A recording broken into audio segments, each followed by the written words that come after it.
I found a picture of my mother in a 300-year-old book. I'm now convinced I'm going to be dead tomorrow.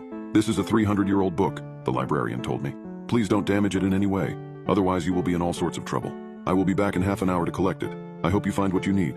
I looked down at the book and saw that written in green ink were the words, Creatures and Beasts. The title was in the center of the cover, and underneath the words was a small image of what looked like a red dragon. I admired the artwork for a moment before carefully opening the book. I carefully lifted each page and placed it down gently, not wanting to damage it and getting Mrs. Poole in trouble. I looked through the many pages of the book, each one with a different painting of a creature, which underneath had a paragraph explaining what the creature was and where it could be found. I looked through the pages trying to find the three that I wanted to write about. I read about the Bone Fairy from Scotland, the Tree Walker from Canada, and the Sky Dweller from India, all of which I found interesting, but I couldn't find enough about them to write about them in my report.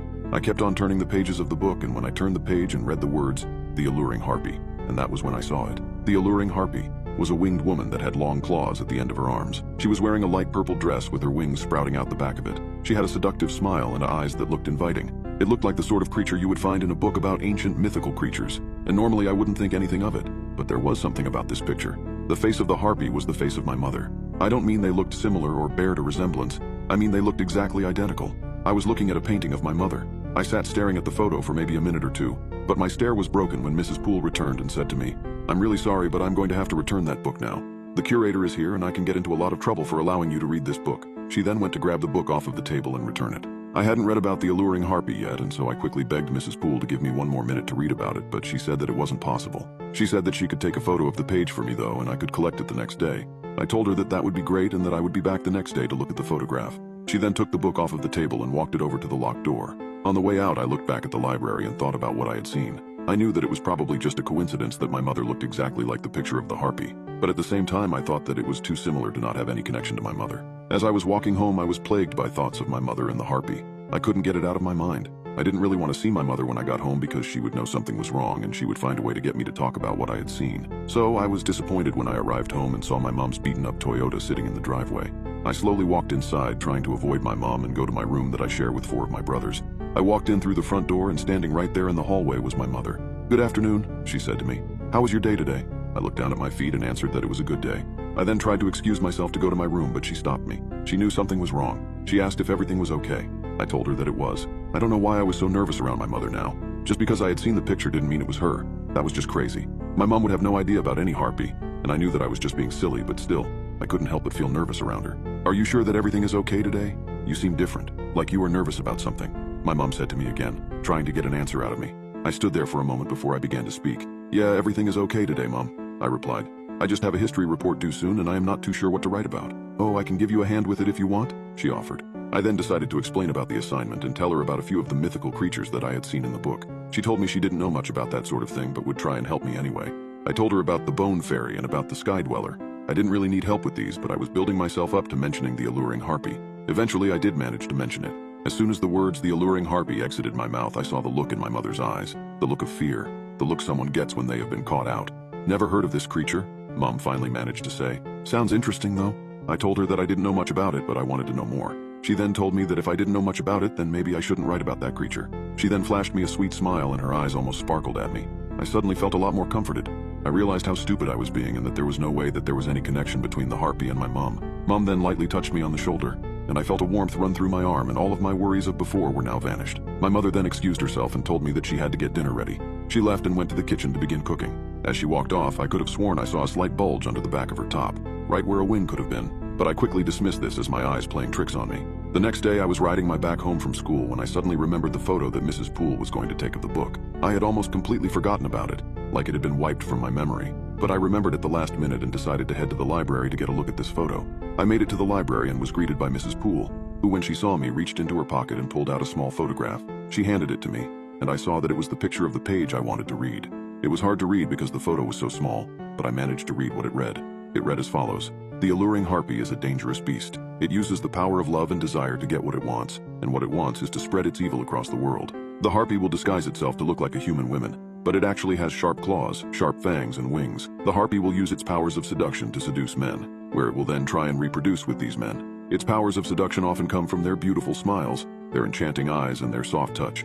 Often harpies will have multiple children to multiple men. Once the harpy has mated with a man, it will perform a small ritual that involves lighting candles and then eating the male. The harpy will then be pregnant and will soon give birth to its children. Harpies will often have around 15 to 20 children in a 30-year period, before waiting 100 years, then start the mating period once again. Its offspring will appear human, but when they reach a certain age, they will begin to develop their own abilities of seduction and manipulation. They then only have one purpose. They must manipulate as many people as they can. They try and manipulate people to do their bidding, almost like slaves. Once the harpies' offspring are old enough, they will begin to mate as well, and they will try and pass along their bloodline to as many people as possible. The goal of the alluring harpy is to slowly take over the human population with their own bloodlines. I finished reading and I couldn't believe what I had read. The multiple children with multiple men really struck me.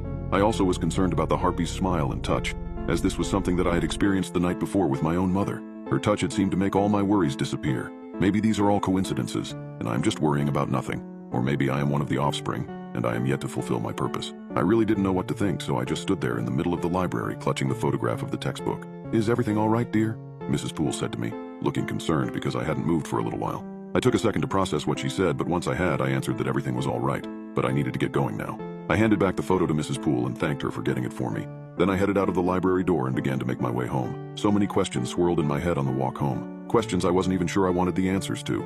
My own thoughts must have distracted me though, because before I even had time to process all of them, I was standing in my driveway looking up towards my house, the house that my mother was inside of. Everything appeared to be normal, apart from one thing. A small light was illuminating from within my mother's bedroom. The light was shining through the thin curtain that blocked the view into her bedroom. I could see that this light was flickering, and so I knew exactly what it was: a candle. I felt a small rush of fear begin to overcome me. My mother had never burnt candles since I had been alive, and after what I had just read, I was worried as to why she was now.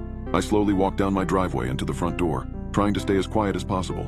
I knew that it was all ridiculous. My mother couldn't be some creature that seduces and eats men. It sounded so stupid when I thought of it like that. But there was some feeling deep inside that made me believe that it was true. Once I reached the front door, I pulled out my key ring, found the front door key, and slowly inserted it into the lock. I slowly turned the key and pushed the door open. I couldn't see or hear any of my other siblings. The house was eerily quiet, apart from a small crunching sound coming from the room down the hallway, my mom's bedroom. I slowly began to walk down the hallway, taking one small step at a time. As I walked closer and closer to my mother's bedroom door, the crunching sound grew louder and louder. Once the harpy has mated with a man, it will perform a small ritual that involves lighting candles and then eating the male. This line that I read in the old book kept on repeating itself in my mind. What if that is what is happening right now? I was now standing close to the bedroom door. Sweat was now running down my face and my heart was racing. I could still hear it, the crunching sound from beyond the door. It sounded like something was scraping and crunching down on bone. I really didn't want to think about what the sound really was. I placed my hand on the door handle. Was I really about to enter this room? I tried to slow down my breathing and relax and tried to think of a rational explanation for all of this, but I couldn't think of one. I slowly began to turn the door handle. I don't know what it was. Maybe it was fear.